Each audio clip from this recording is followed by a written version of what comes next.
Oh my gosh, it's so tricky to ground handle.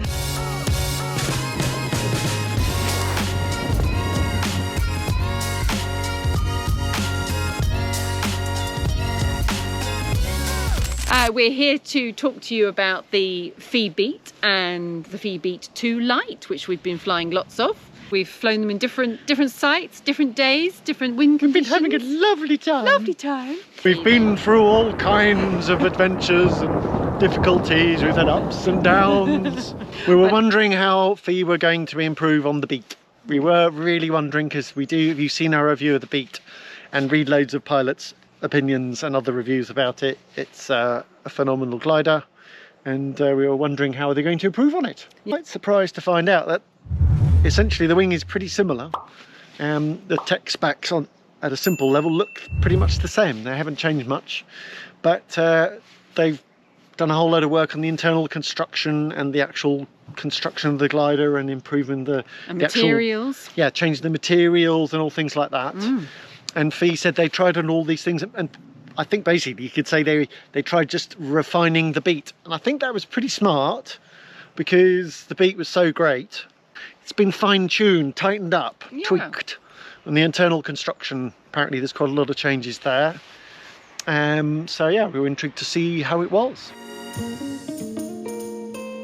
So the Phi Beat and Beat 2 Light, as with all Phi gliders, comes in the Phi harmonica bag, and also a little product pack, which is just essentially some repair patches and I think a little mini windsock. But yeah, nice simple package. I mean, I don't know about you, but the Phi harmonica concertina bag, it works so well. We actually think it's one of the best concertina bags there is. So hello there. And it's quite nice, you get it included. It's actually quite lightweight and compact and does the job really well. And you can also use it as a concertina, a compressed bag, or just leave it open if you want to wrap it around the harness and use it like a classic tube bag. The construction of the wing, you definitely notice straight away looking at it how incredibly clean the glider is, in terms of how sharp and how smooth all the surfaces are. And from speaking to Hannes at Phi about that a little bit, that comes down to the work he's done on the construction, and also it's down to the choice of materials, I believe. So, and all those things together make the glider even cleaner and smoother than the original Beat was. I keep saying it, I think that when I look at the Beat 2, especially when a good test is when you use the SPEEDBAR, which we'll talk about some more, but the glider just stays incredibly clean. It looks like a high C glider in terms of how smooth and well shaped it is. And it's got mini ribs all the way along the leading edge with 50 cells, so it's kind of almost like it's got 100 cells, but if you include the mini ribs, and it just keeps a really clean shape. The A, B and C main lines are all fully sheathed, the lower lines, and also the stabilo lines and the brake lines all the way from bottom to top. They're all fully sheathed. It's only the upper cascades of the main lines, the A, B and C, only the upper cascades are unsheathed. So I think that's a good... And that's on the Beat 2 and the Beat 2 Light as well. Yes, yeah. And actually the lines look identical on that. The rises, I feel like I do feel that they're a nice balance of, they're relatively slim for a mid-B glider. Well, I mean, probably what you'd expect actually. I think these days they're the sort of the right. Yeah. And there is difference between the Beat 2 and the Beat 2 Light risers. Beat 2 has the RO1s. The full fat. The full fat RO1s. They've got the comfort, full fat. And the Beat 2 Light has the RO4s, And so they actually look very similar, but there's just a few little differences, which we've shown with pulleys, no pulleys, and things like that. Yeah. So you've got the option of changing the risers. There's like the standard risers, which are what sort of suits most pilots that would go for that glider.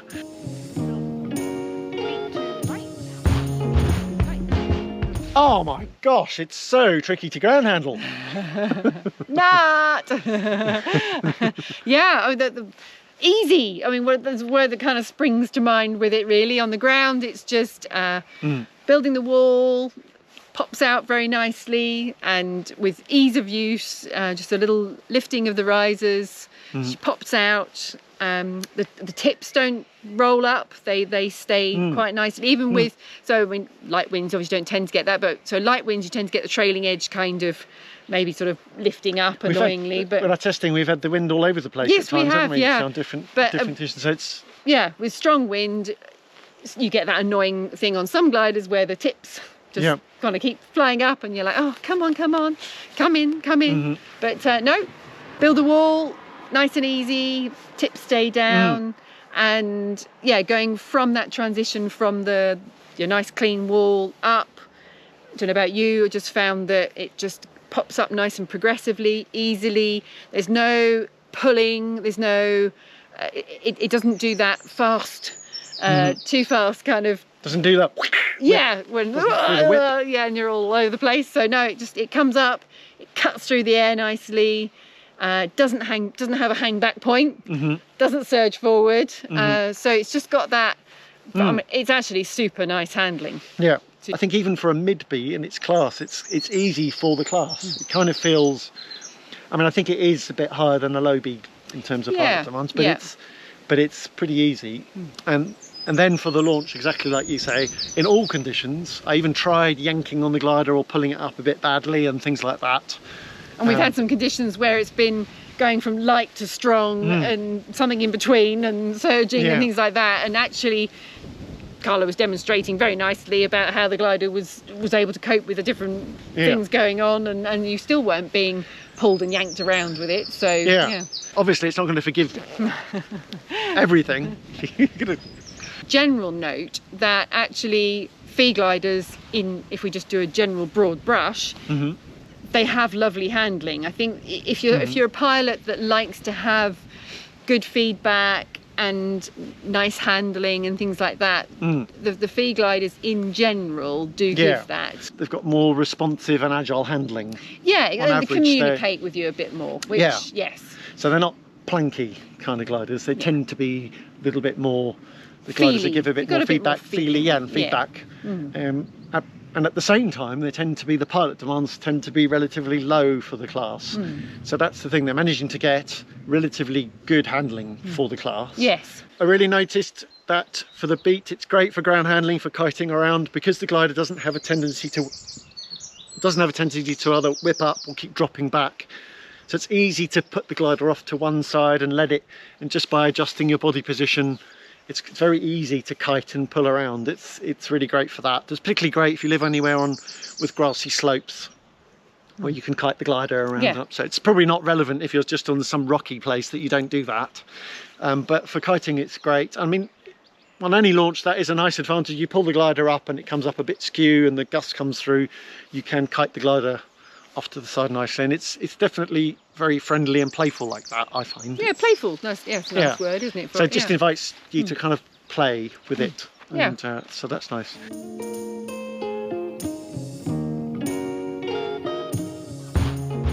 So I found that it's a really good all-rounder.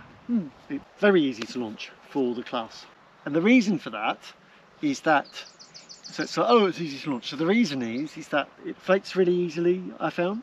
And I found it easy to control, even when the wind got strong. It wasn't the kind of glider that's having to like really hold down. When you're getting ready to launch, there's no tendency for the tips to come up or the glider to come up asymmetrically one way or the other. It's easy because it seems to be just right for the class, really. So it's the mid-B, and for pilots who are flying this level of glider, they want to have something that's going to be making their life easy. I think, in summary, my feeling is that it's just very easy, sorted to launch, easy to lay out, easy to pop up. No tendency to whip up, like you say.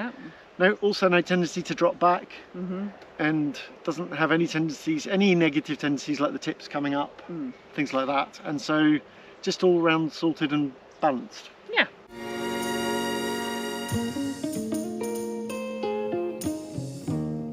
In the air, the feeling you have, the feelings and the words that come to mind for me are just very solid and confidence inspiring, but it's also not in a sort of really planky sort of way that you can't, it's not like a super tank solid.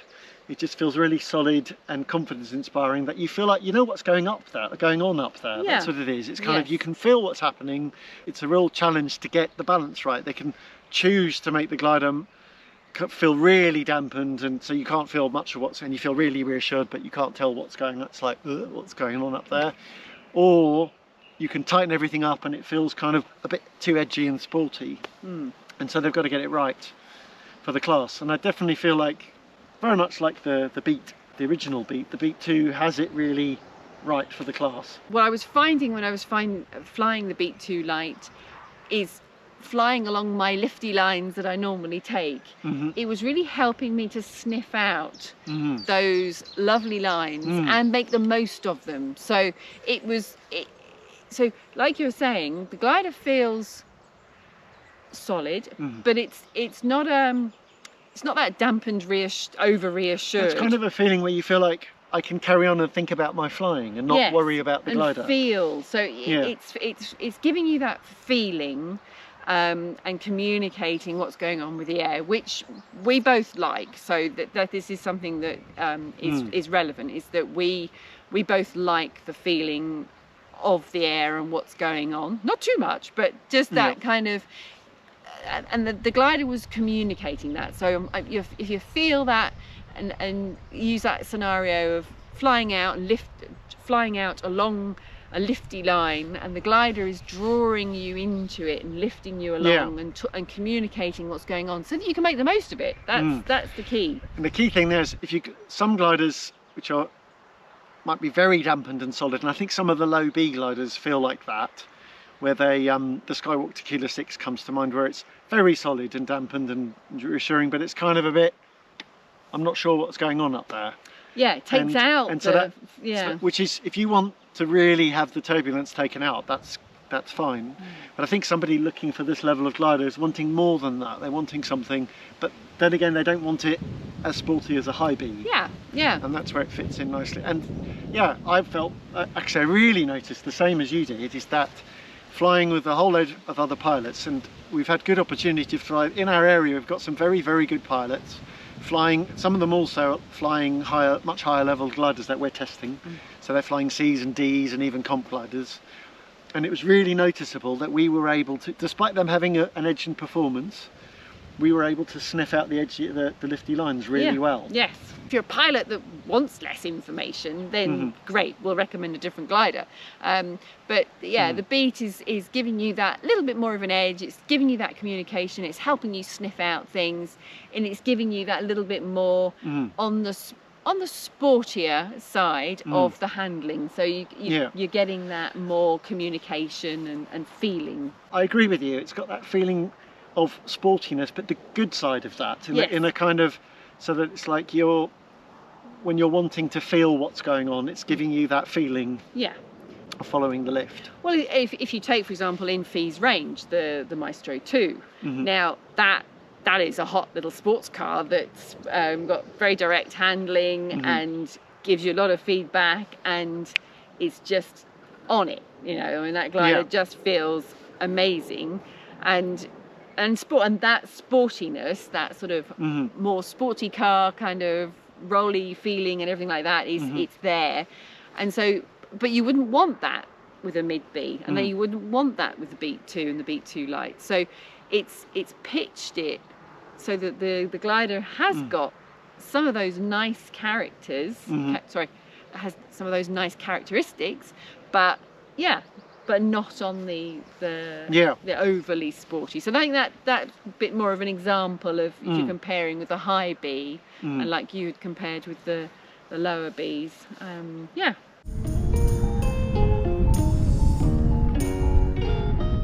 Flying on the ridge, soaring around, the conditions were so sort of varied that one minute you were getting hoovered up, and other times you were kind of, all the wind died off and there's like just scratchy bits of lift to work.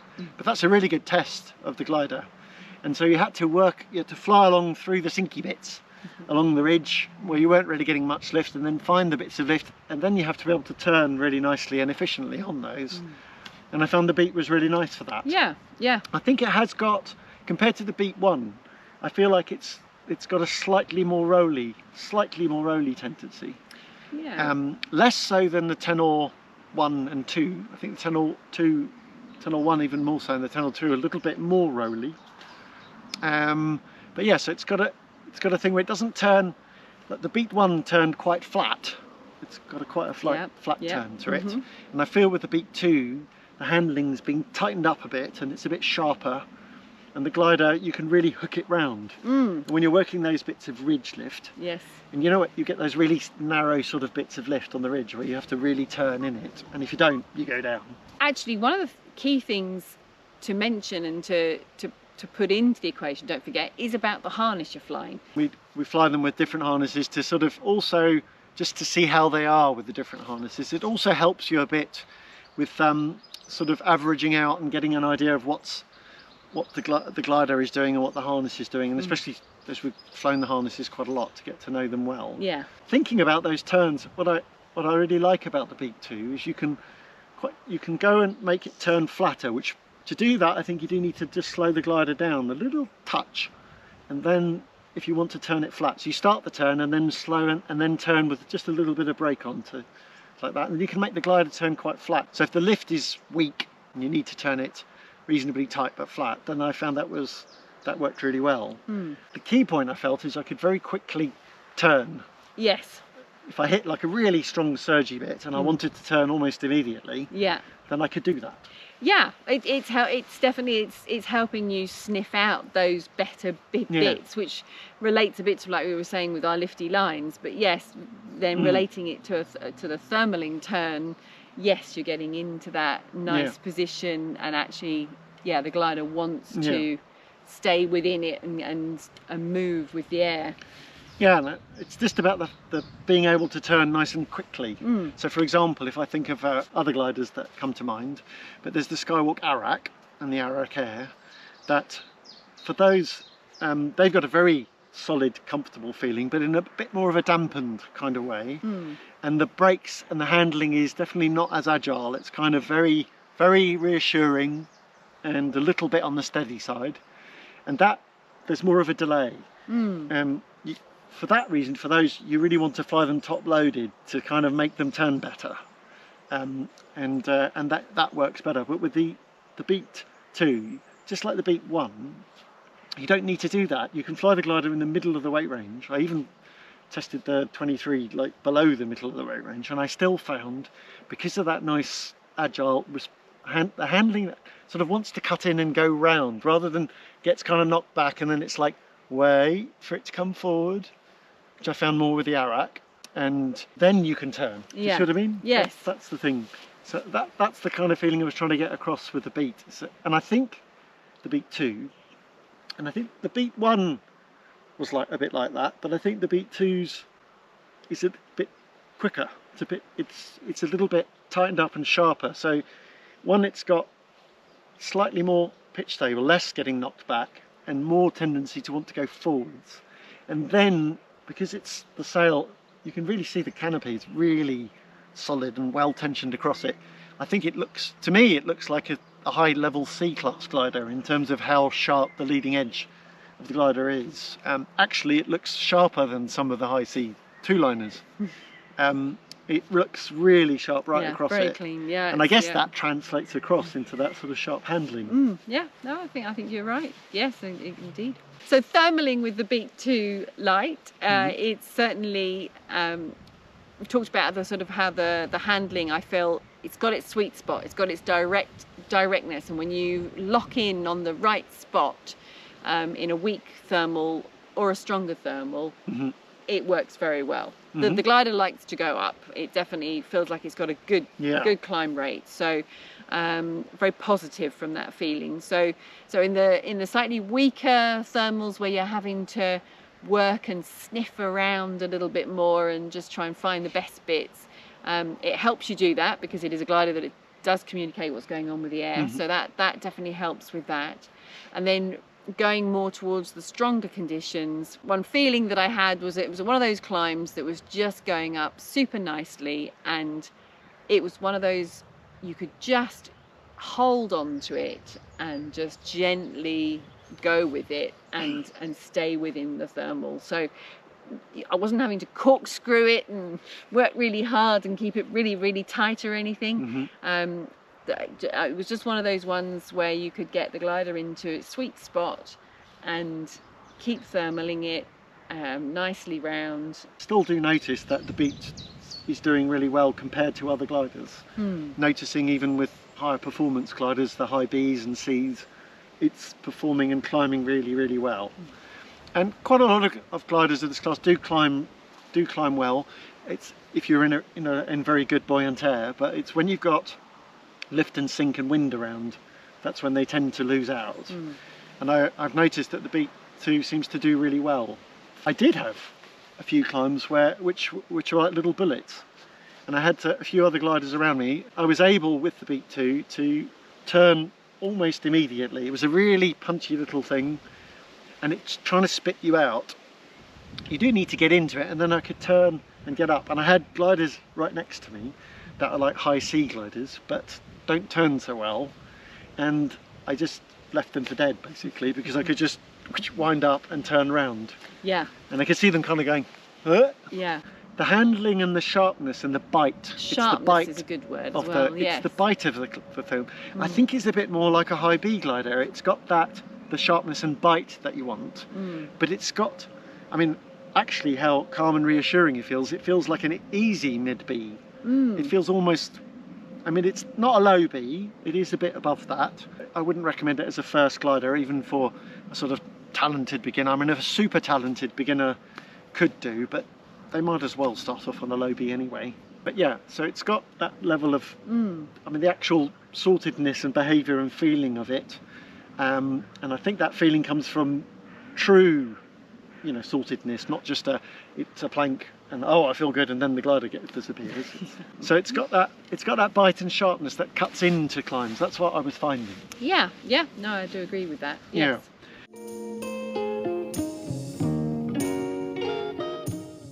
So first of all, just using the speed bar across the range, I think the pressure of it is moderate to maybe slightly on the lighter side. As you said, that the harness affects it, but I think the glider itself it's certainly not heavy. It's kind of feels on the moderate to slightly lighter side, and it's got and also it stays that way through the whole travel. Some speed systems are set up so that they're light at the first part and then they get much heavier at the end. Because of that good feeling to the glider, you can feel confident to go on the bar and feel what's happening with it. Now, one point to make about the B2 is that as standard, the risers don't have a BC bridge system on there. So Phi have clearly decided that as standard, the risers, which are the RO1 risers, the comfort risers, they don't have a BC bridge, and the reason they've decided to do that is to keep the risers simpler, and thinking that for this level of glider, as a standard option, most pilots don't need the BC bridge. And I agree with that. You can change optionally, have the risers change to have the BC bridge on it. That's the RO7 risers. On the speed bar, well, the glider carries on feeling very solid, and what's really impressive is that even right up to very full speed bar, there is very little dimpling across the leading edge. Very, very little. It's actually, there are definitely some top C class 2 liners that have more dimpling on the leading edge, and it also has pretty much no flutter whatsoever. So right across the whole glider, it's keeps completely solid like that. It's noticeable how clean and efficient it feels. And that obviously makes the glider more solid and collapse resistant. It's more efficient. I also think that it just gives you a better feeling through the glider, so that way you're feeling more clearly what the air is doing. If the glider is fluttering and moving about a bit, well, that can't be efficient. No. And it definitely, I think even more so, it kind of like doesn't give you as good a feeling. And you can still fly using the rear risers to a certain point, and you can fly and keep a little bit of adjustment, but as soon as you wouldn't pull it down lots. If you start to pull it down as if there was a BC, then you do notice that you'll get quite a crease across the C lines right across the glider, and I mean, it's just a bit inefficient. But the key point is the glider is super solid, super clean and well shaped, very usable. It keeps its glide really, really well, and I haven't actually had opportunity, to be honest, to fly right next to a Beat, but it definitely flying with other sort of high B gliders, and it keeps its glide really, really well. The Rush 6 and the Swift 6 are probably main ones to compare, and They've got, I think they have a slight edge at top speed, but not a huge amount. So that's what my feeling was. And definitely an improvement from the Beat 1.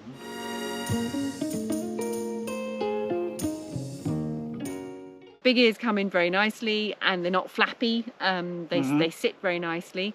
Putting on the speed bar, I had a good progression out and a good sort of sync rate, and I held that on for quite for a little while. Yeah, just feeling it. Good. I thought you were doing a really good test. Yeah, really good test. And then they don't come out on their own, the big ears. That's true. Yeah. So I just played around with that, whether it sort of did a little bit of weight shift to see if that kind of rolled them out. It sort of did a little bit, but not enough. So it did in the end. It was just a bit of brake on one side, popped out, and then brake on the other. What's the pressure to pull them in? Actually quite light. Yeah. Yeah, it certainly... It's interesting, isn't it? Because the glider's really solid and you don't have many collapses. I mean, I didn't have any collapses on it, but I think it's very solid and collapse resistant. So then when I was thinking, going to pull the big ears, am I going to be physical? But yeah, no, it was not physical at all. Yeah, and actually also wasn't too much pressure when you're holding it either. I didn't feel like, oh, hang on, my hands are hurting or anything. It was no, they're really easy to hold in. Yeah, they were easy to hold in, and then actually they do stay in. So that's another advantage if you want to just release them, but you wanted to keep them in, then they are going to stay. Stay there. So, but it means that holding them in, it's very light. There's no effort to hold them in. But conversely, when you want to get them out, when I let go, I did eventually try letting go, and eventually they do come out on their own, but it takes quite a while. So, and I found the best way is actually to just give you can just give a firm pump on both brakes.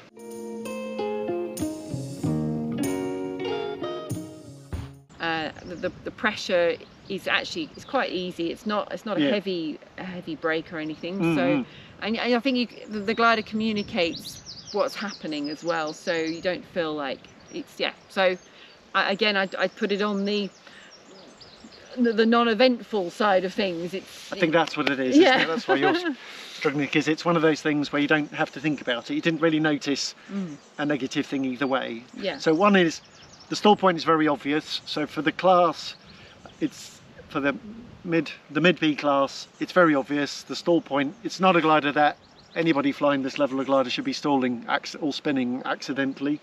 I think it's very forgiving like that. I think it's as forgiving as low B gliders, really. It's got a very good wide speed travel. And you can fly the glider very slowly, and the brakes firm up very obviously, and there's a good warning and delay before the glider stalls. But it's not super physical. It's not like there are some gliders, again the Skywalk Arak comes to mind, where it's got quite firm brakes that stiffen up, and it is really resistant to stalling. You can feel that, but it's kind of a bit physical on that last bit, and I didn't find that. I found it's like got a nice level of, it's firmed, it's obvious, you know you're on the stall point, and you can hover the glider around that point. I did that a few times actually while we were flying around high, searching for the stall point, and it's got quite a lot of resistance to that. But then it's very controllable as well, which I found about with the Beat 1, which was quite fun for doing things like helicopters and things like that. So it's got a very nice controllable sort of part where you can hold it there if you wanted it to. It makes top landing and slope landing really nice. Yes.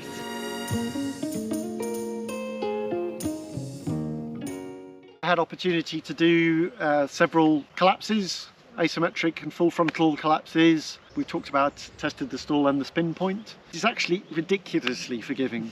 It's like definitely as forgiving as the low B gliders. It is ridiculously well behaved. When I actually did those collapses, what I could see happening is the glider would just collapse, not really even till halfway point. Even when I was pulling down really quite hard to the side, I'm sure you could make it do it by really yanking down, but the glider, I could just see that it's got a tendency, and I guess with the construction, it's just collapsing at the front and popping back out nice and early on. And that makes the glider very benign. I was getting hardly any turn at all from those asymmetric collapses, and yeah, really benign behaviour. Full frontals, again, just reaching up, giving a hard yank down and letting go, it was just a bit laughable. The actual behaviour in SIV and things like that is really, really good. So you've got that kind of advantage, a really great performance, really top, excellent performance, really nice, sporty, agile handling and fun handling, and that sort of, that feeling of biting into thermals, but at the same time, the SIV stuff, the actual instability, they're really incredibly well behaved.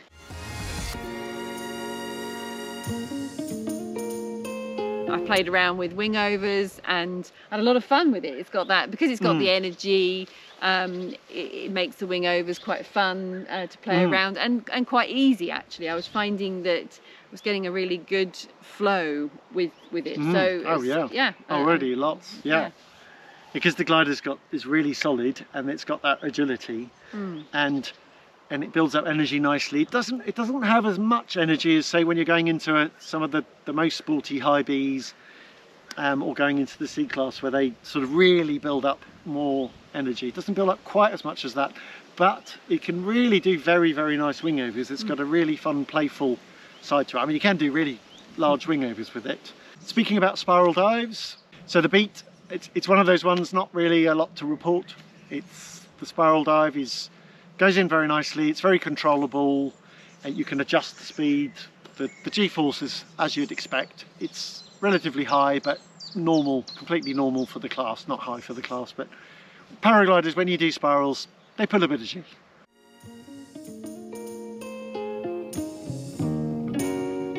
Negatives, and I'm not talking about who it's for, and personal preferences, we'll get on to that. But what negatives can you come up with for the Beat 2? I think I'd be hard pushed to think of anything particularly.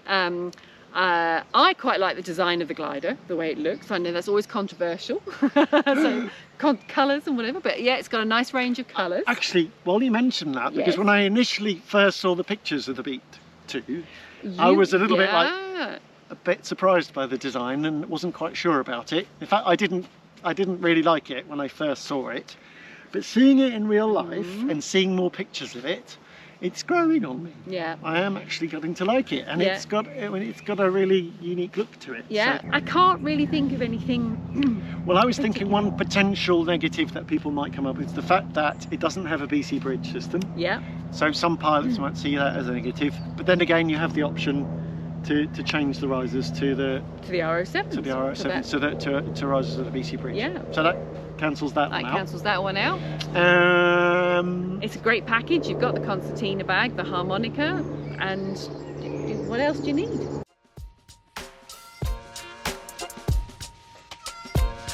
Who's this for? Well, I think the most obvious is pilots who are wanting to upgrade from their A class or their low B glider, and they're wanting to take a step up, and they don't want to go to a high B class, because high B gliders really can be pretty sporty. The Vans and stuff like that in SIV, you have to think about when the shit hits the fan, when you hit huge turbulence and stuff, they can be definitely more demanding.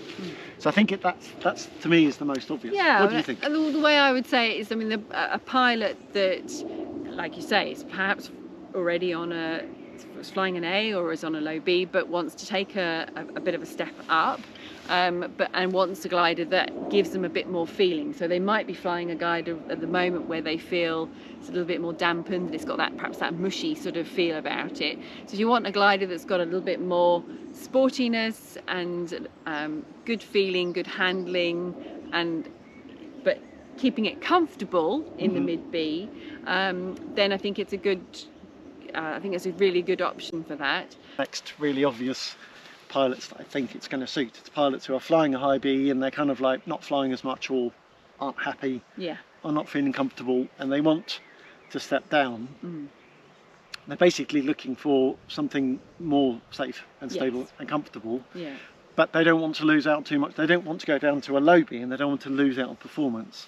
I think that's a really obvious group as well, who are going to enjoy the Beat 2, because they're going to get pretty much all of the benefits that you have of a high B, with maybe not quite as much top speed and top performance, But otherwise, you're going to keep a lot of the good characteristics, I think. Yeah, yeah, and have that fun factor to it. Yeah. The sporty feeling. Yeah. Yeah.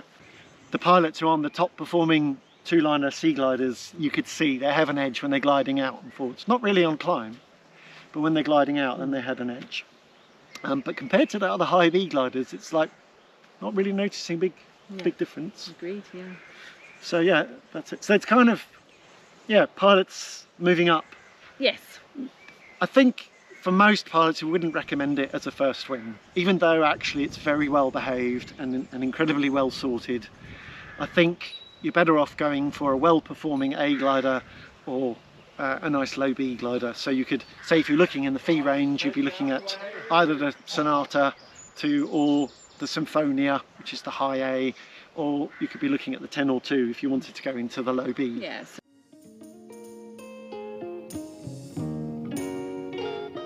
So is it worth the upgrade?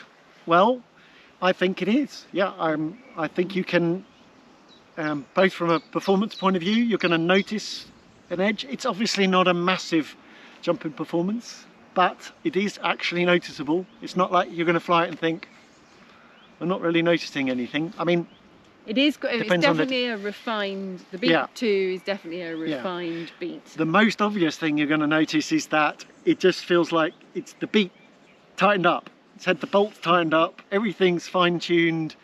It's like it's the beat how it's like perfected. Yes. That's what it is. And so the handling, you'll notice it's sharper. It's got more bite into thermals, and I think that also helps towards the performance. So yeah, and if you're loving your beat, which we know lots of pilots do love the beat, and you're kind of like wanting a nice upgrade, and you're not wanting to go to a high B, then it's a perfect choice.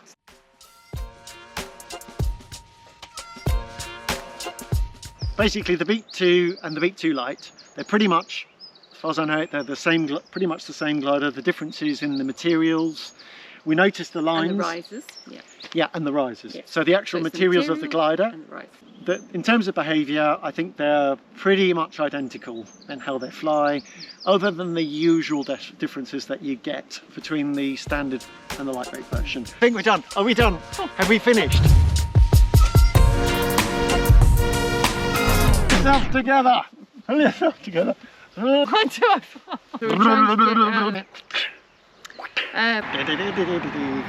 get out.